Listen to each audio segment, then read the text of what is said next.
are here in Mediterranean and Balkan countries, so the time is important, but not so important like in Germany or in Canada or whatever. So we will speak today for the greenhouse production. And if we are looking in Albania, we have around 2,000 hectares of the greenhouses. The situation, it's not the same. That means we didn't have so much greenhouse before. And probably the colleagues that I know from the old time can remember that we have some greenhouses like Thesa Kamsus, but we didn't have this kind of the modern greenhouses. But still, even with the modern greenhouses, we have challenges in Albania, and we have challenges also in Mediterranean area. And that is the reason that we were thinking how to compensate this and how to exchange. And I know the colleagues from Mediterranean for more than 20 years now, the time you can see in my hair. And we were discussing what to do. And I think it will be a very good forum to exchange with each other and to see what are the problems from the technology point of view, from the climate change point of view, and even from the sustainability, because the consumers are complaining that we are using so much pesticides, even in the greenhouses. So we should do something in this direction, and that is the reason that we are meeting today.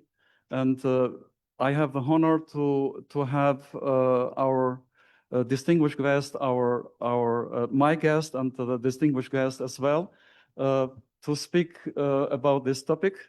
And I would like you also to have a discussion at the end of this forum in order to make sure that we can continue our cooperation. You know that money is always a problem, and we should find the possibility to apply for finding some money to make sure that we can continue this kind of the cooperation. Speaking for the cooperation, I would like to give the word to the Secretary of the Academy of Science, Anila Hoda. It's coming from agriculture as well, but it's coming from the animal sciences. And I am very keen what Anila would like to tell us today in this forum. Anila, the floor is yours.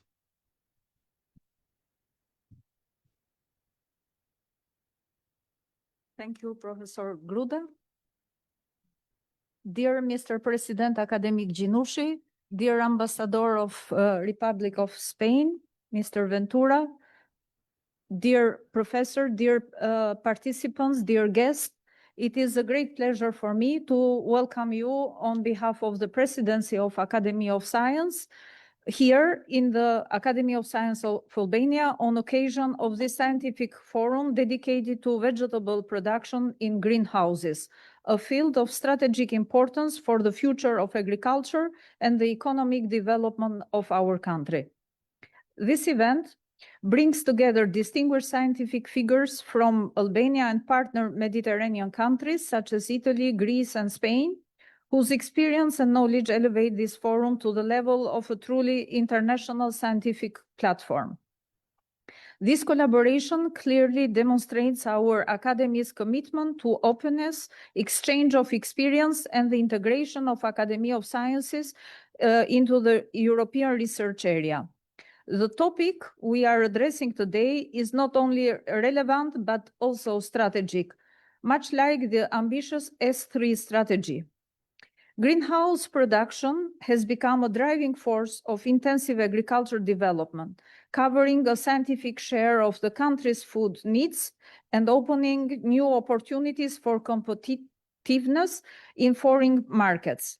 At the same time, it presents us with challenges related to environmental sustainability, the rational use of natural resources, and the need to cope with the climate change impacts, market competition, limited production, and scarce arable land.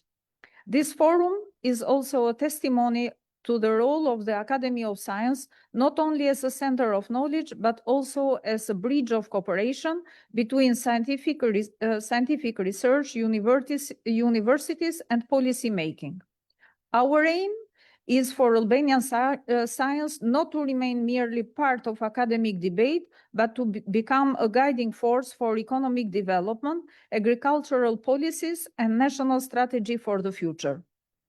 In this context, the Academy of Sciences has established specialized commissions and cooperates closely with major universities in the country, such as Agricultural University of Tirana and other higher education institutions, involving in these structures distinguished personalities and well-known researchers from the research and academic institutions.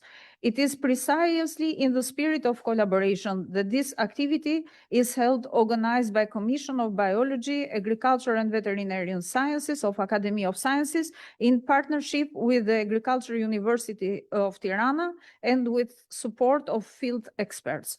I am confident that the work of this forum will bring new ideas, valuable proposals, and long-term collaboration in the service of science and development. I wish you success in this discussion and presentation that will follow. Thank you very much. Thank you very much, Anila, for this speech. We have a change in the program. I didn't know, but we decided before to have this forum. And as I was here, I was informed that today is also the open ceremony of the academic year. That means then the Minister of Agriculture and Director of University of Agriculture are still at University of Agriculture. So they cannot join us. But we have the honor to have here the Ambassador of Spain. And I would like to invite you to say 2 words to the participants. Thank you.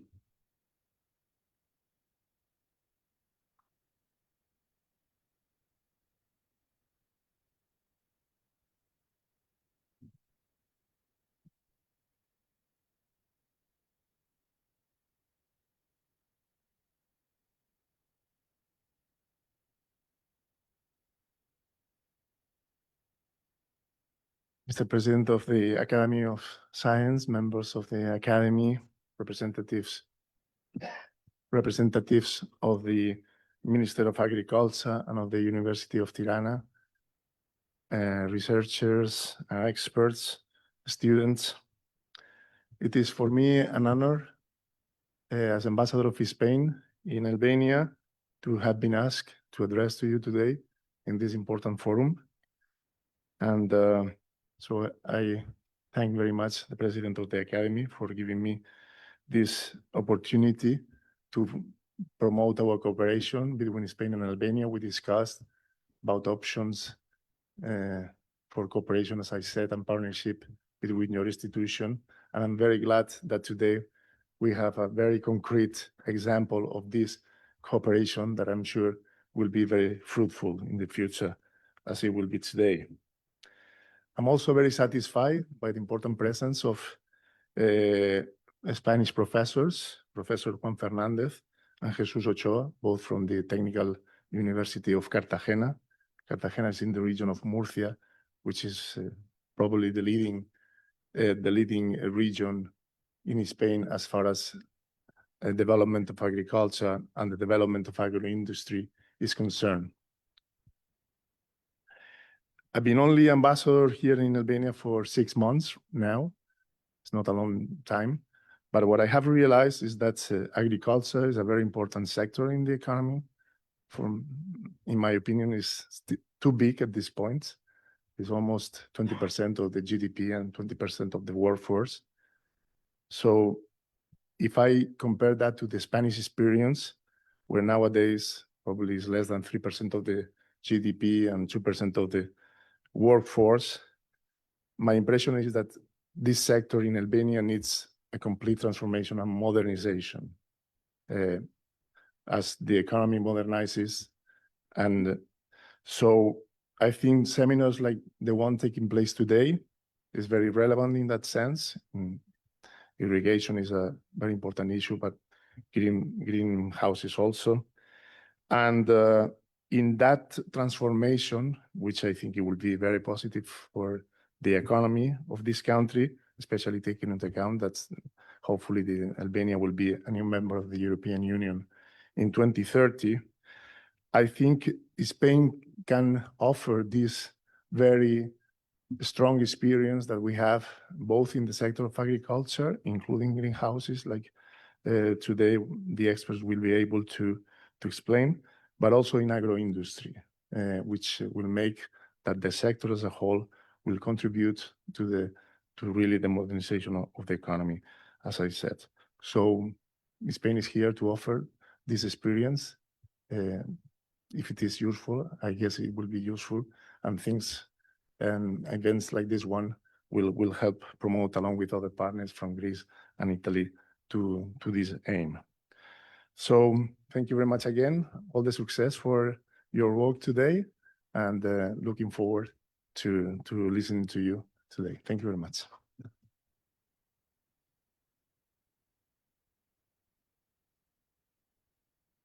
Thank you. As Ambassador was telling you, the greenhouse production is so important because there are some crops that have more than 6 times higher yields than in the field.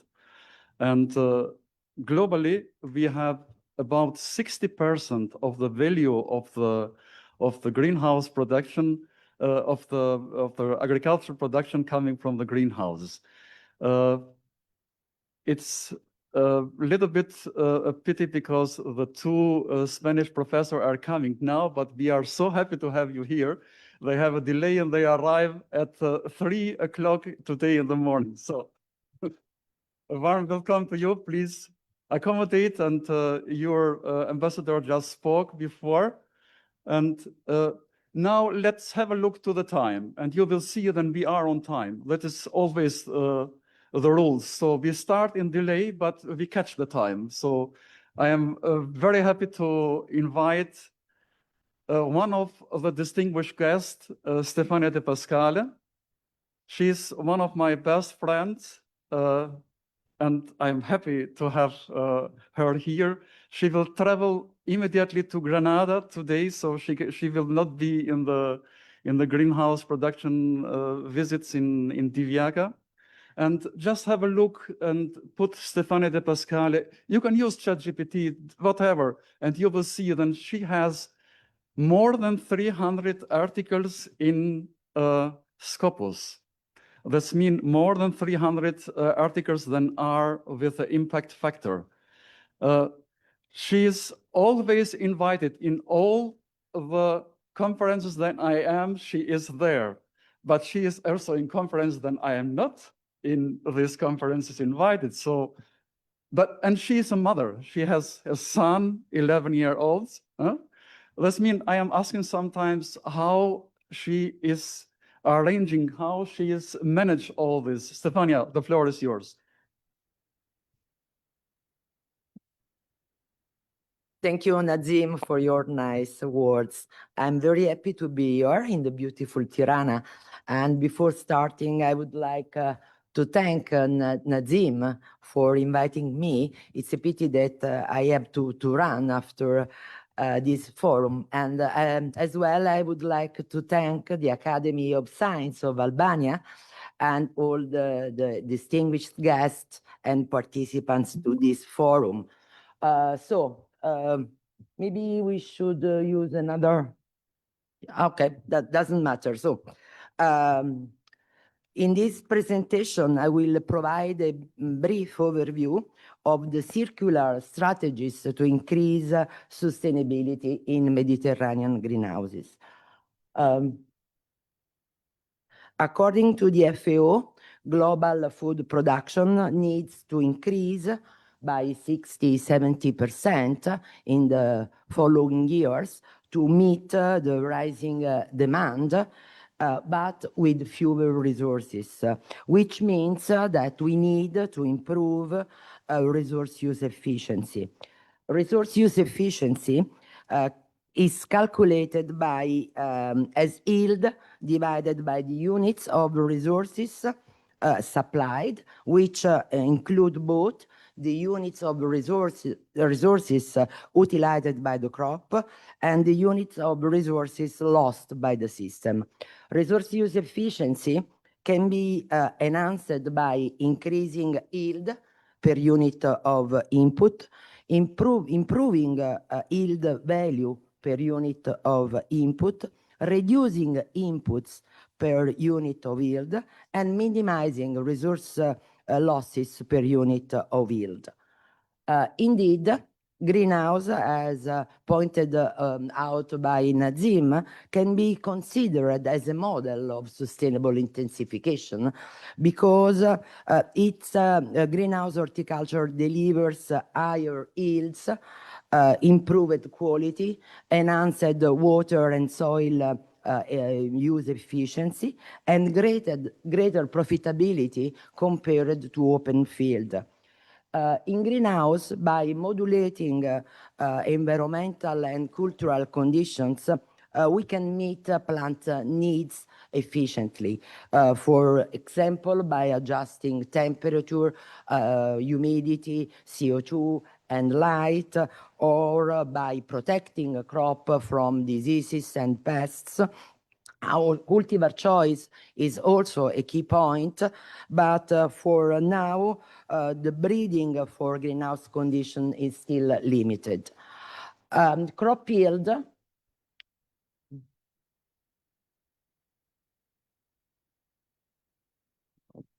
Okay. Crop yield increases with the level of greenhouse technology. Therefore, research on greenhouse resource management has primarily focused on technologies that boost crop yield and therefore increase resource use efficiency. However, these advantages come with associated cost, which must be carefully balanced against the potential income gains. Is it possible to have the screen, the full screen? No, I think that there is no full screen. No, I think that you should go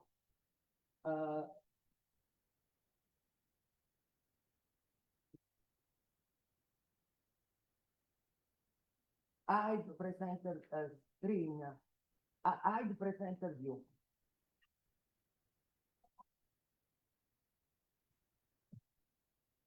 It's presenter view. This. Oh yes, that one, the first. This. Thank you.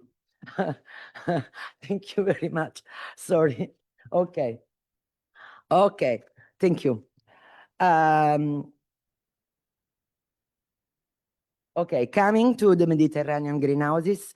Mediterranean greenhouses are low to medium tech structures with simple designs and minimal automation, representing a large share of global greenhouse area.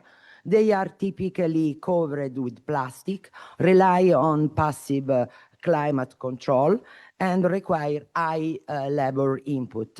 Most cultivation is soil-based or uses a free drainage substrate system due to the water issues.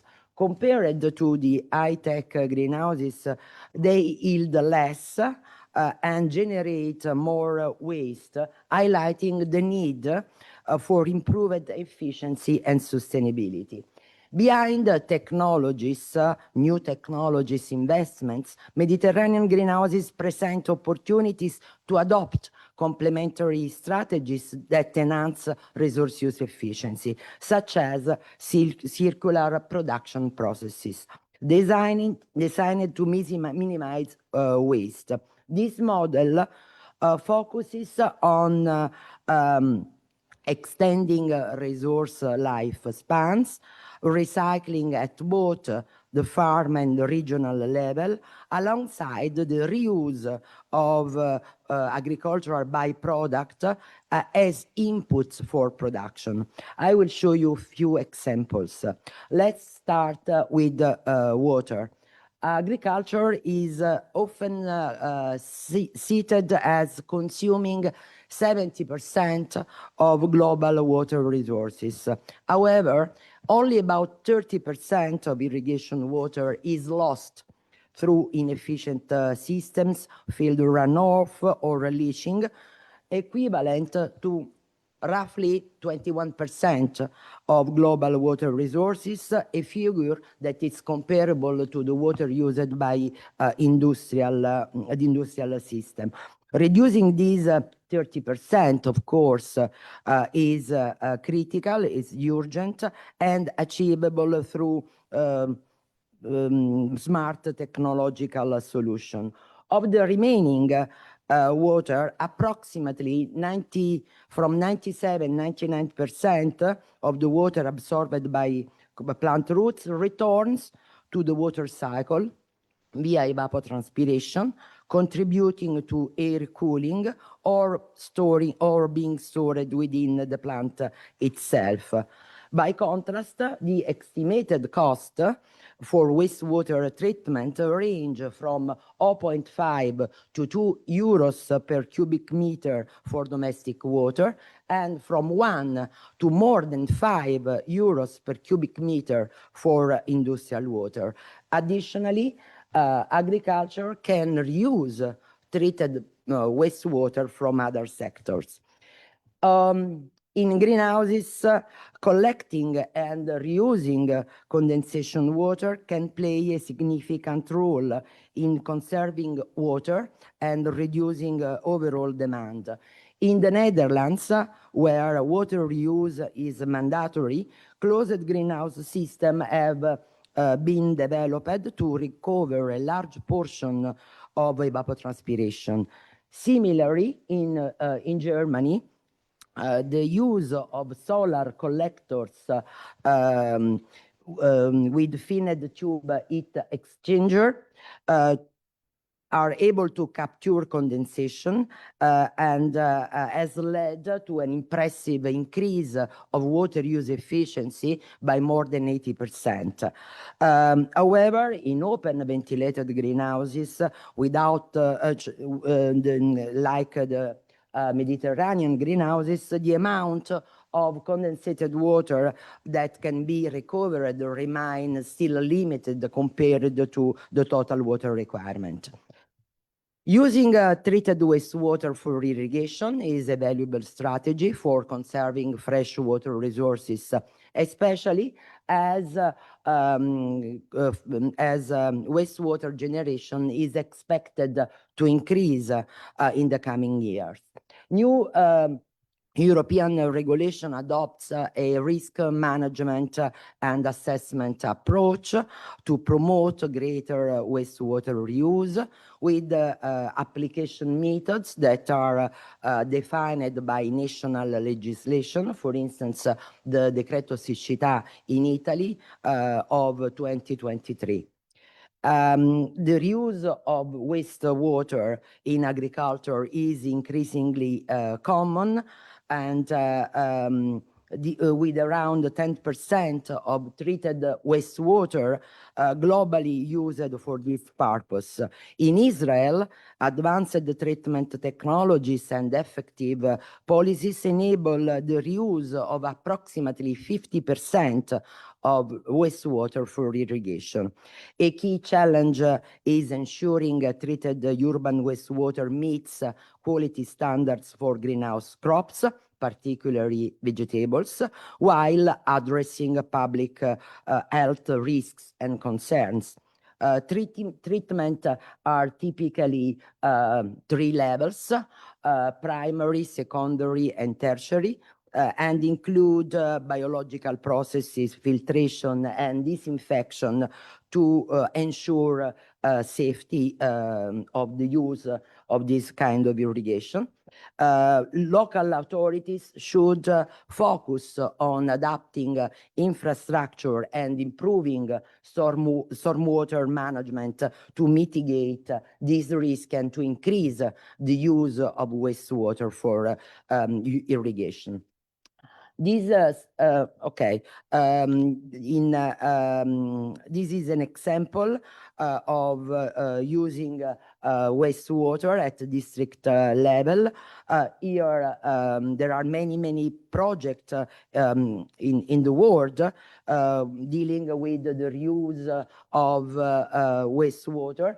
In this project, wastewater, 90% horticultural wastewater and 10% municipal wastewater is collected at the district level, is treated and reused for irrigation purposes. And there are an increasing number of this kind of project worldwide, especially here is the aqua reuse project in the Netherlands. In Germany, a modular wastewater treatment plant processes municipal wastewater and uses water from the primary treatment to supply fish farming. The nutrient-rich water from the fish farming is then used for fertilization in an ebb and flow hydroponic system. In this study, the effluent quality of wastewater treatment plants in Crete was assessed and compared to the irrigation water requirements for crops such as olive oil, vineyard, and lettuce, and it also estimated the land area that could be irrigated with these treated effluents that account to 40% of the island's total irrigation need. In 1989, Tunisia pioneered regulation for using treated wastewater in irrigation, covering nowadays 9,000 hectares. Over 34 years, using treated wastewater altered soil fertility and increased the pollutants. Here you can see that the quality of the wastewater has some problems related to the content of some ions like cadmium or lead, as well as to some compounds and also microbiological problems. On the positive side, this wastewater boosted biomass in Triticum turgidum eordium vulgare, while salinity harmed Medicago sativa. And of course, this is to highlight that further effort should improve using wastewater treatment with maybe biological technologies and address problems related to the metal salinity plant, heavy metal salinity plant interaction. The Spanish government long-term water plan, known as the Agua program, that our Spanish guests know very well, is a valuable example for coastal areas. For instance, the desalinization plant in Carboneras, one of the largest in Europe, utilizes reverse osmosis technology with the capacity of approximately 120,000 cubic meters of water per day. The water is then distributed to the horticultural crops. However, while desalinization technology are improving, challenges remain regarding water quality, environmental impacts, and the relatively high cost of desalinized water. Additionally, desalinization plants consume significant energy, often sourced from non-renewable resources. But nowadays, the use of solar energy for desalinization are becoming increasingly common. The additional cost of the desalinized seawater with respect to the traditional water sources is around 1.5 euros per cubic meter. And however, compared to open field crop, greenhouse horticulture is much less affected by the cost of irrigation water due, as you can see, to the higher marginal price. An example of implementing circular economy principles in agriculture is the Green Farm project at one of the experimental farms of the University of Naples, Federico II. This project focuses on three key modules. An on-farm composting plant, the production of energy from new renewable sources, and the reuse of bioproducts from the energy production in agriculture with a focus on greenhouses.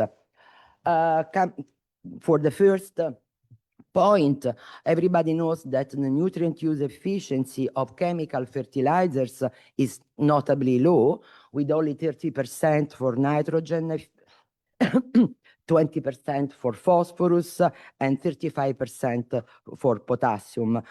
This efficiency results in significant nutrient loss, leading to environmental concerns such as soil degradation and water pollution.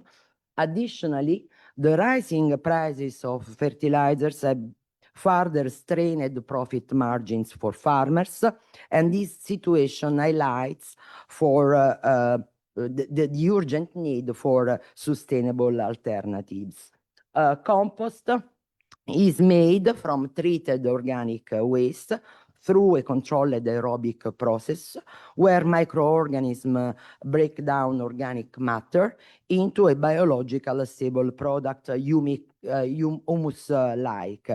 In compost and its humified organic matter, including compost tea and humic substances, improve soil characteristics and support plant metabolism and nutrient assimilation.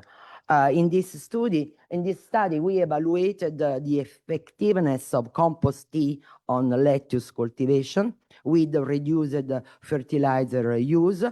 A compost tea was applied at 4 different ratios with water, control 0, 1 to 10, 1 to 5, and 1 to 2.5. And interesting, the use of compost tea with reduced fertilization mitigated production losses compared to the control group with standard fertilization. So here you can see that the yield loss with no fertilization using compost tea is much less than in the control. Coming to energy, 80% of global energy production relies on fossil fuels. In the EU, oil, natural gas, and coal together account for more than 3/4 of total energy consumption. Energy is responsible for 70% of total carbon dioxide equivalents emitted globally, making fossil fuel one of the primary contributors to the climate change. Energy use in European greenhouses varies significantly, but it is primarily dependent on fossil fuel. High energy systems common in Northern Europe are heavily climate controlled, with energy consumption mainly driven by heating.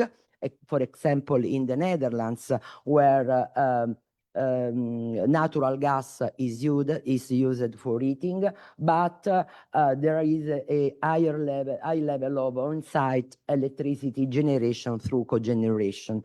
On the other hand, in Southern Europe, the energy use is much lower, and it's focusing on cooling, but still reliant on fossil fuel. Energy can be obtained from renewable sources, and in the future it is expected that renewable sources will replace fossil fuels. Currently, hydro, wind, and solar energy dominate the EU's renewable energy mix, followed by biomass and other renewable sources. Speaking about biomass, Europe generates approximately 900 million tons of food waste, wood, and plant material each year. This biomass can be utilized in several ways. It can be burned directly to generate heat, or it can be converted into renewable liquid and gaseous fuels through various processes, including pyrolysis. Pyrolysis is transform biomass into syngas, a mixture of hydrogen and carbon monoxide that can be further processed to produce biofuels and bio-derived charcoal. In the Green Farm project, an innovative mobile containerized pyrolysis gasification plant powered by solar panels was realized. It is adaptable for various energy supply capacities and biomass sources.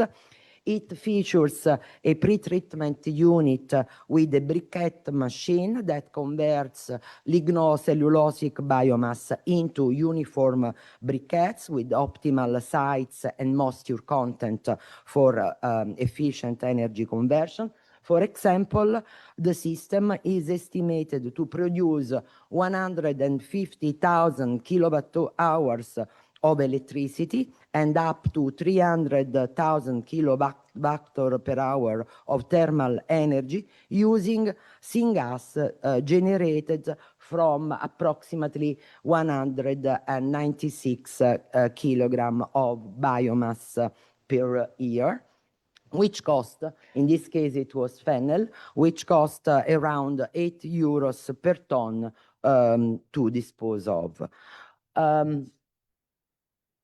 During pyrolysis, biochar is produced as a byproduct of the energy production process. Biochar offers potential benefits.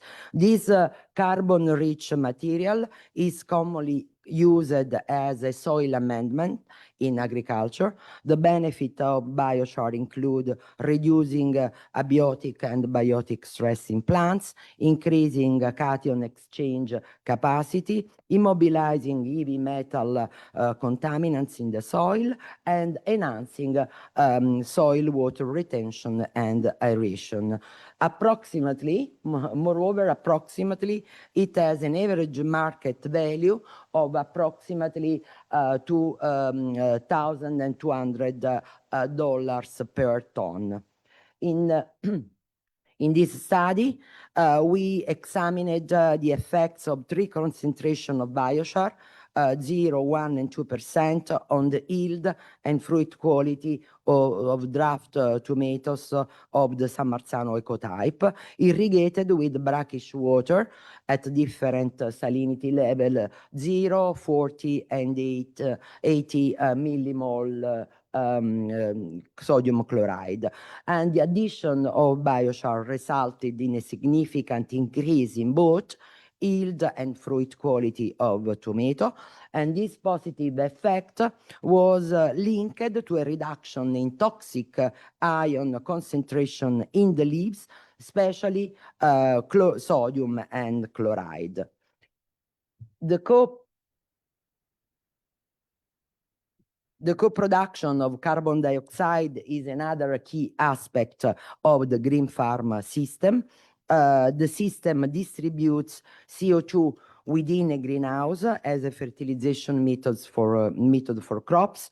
A control system dynamically manages the flow of the exhaust gas from the pyrogasifier, and the greenhouse opening for aeration to maintain a constant target concentration of 1,000 ppm CO2. Generally, CO2 depletion occurs in greenhouses during the middle of the day when plants need it the most. Supplying CO2 in a greenhouse could lead to increased yield and quality for most horticultural crops, and our calculations suggest that the system could meet between 20 and 80% of the crop's carbon dioxide requirements, depending on the season. However, experiments are still ongoing. Globally, research shows that vegetables with sustainability claims positively influence market dynamics. In the Mediterranean region, semi-open greenhouse systems produce crops that are comparable to those grown in open fields, which consumers often perceive as more natural.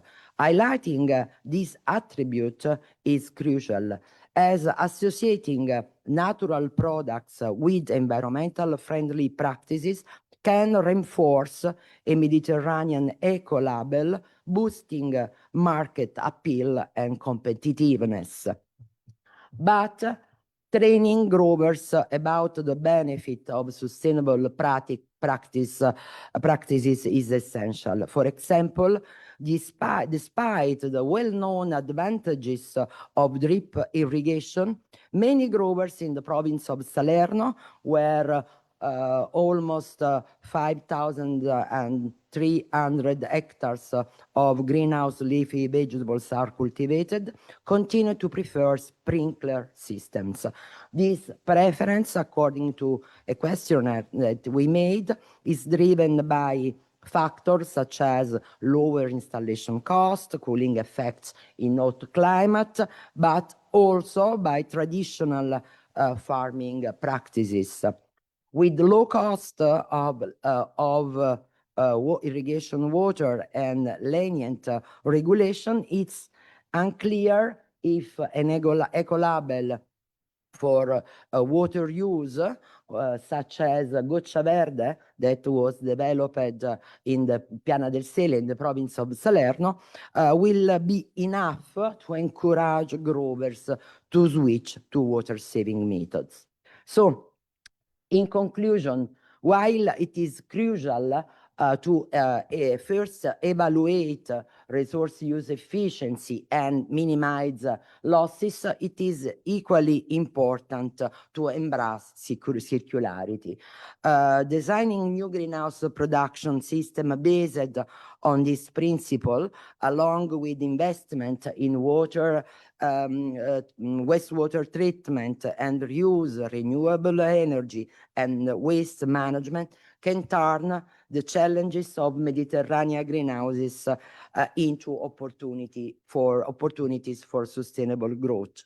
However, spreading knowledge remains a significant hurdle. Emphasizing the natural quality of this horticulture, of our horticulture, could support the development of eco-labels. Finally, strong public policy support is essential to effectively address these challenges. Thank you very much for your attention. Thank you very much, Stefania. I don't know how we can manage this, but we have some flowers for you. Wow, beautiful. Thank you very much. Thank you very much. Gjana, jepni e kënaqësinë të bënim një foto së bashku me zonjën. Jemi në. Just a moment. Yeah. To have a picture with the president. Oh, yeah. Yes, yeah.